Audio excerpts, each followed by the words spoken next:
You get paid well for doing hard things, not just in the next world, in this world. In this world, Rabotai. And therefore, we have to learn how this is all put into perspective by the Saba Minavarduk.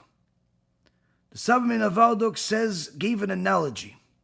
He says, life in this world is like a deer that's running away from its predators. He's running away in the forest, and that's, in essence, a man.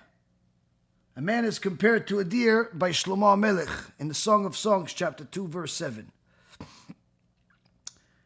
And that deer is running through the forest, trying to outrun its pursuers. The problem is that this deer has antlers, beautiful antlers. But those antlers are holding him back. They can get stuck on trees. They can get stuck in a bush.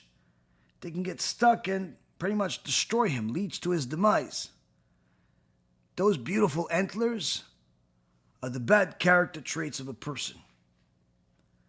Where if he tries to protect those bad character traits, he doesn't want to lose them, he'll end up being destroyed as a result of them, just like the deer. But if he lets go of those antlers, just like the deer shed their antlers every season, he can get to the place he wants to really be, which is complete freedom.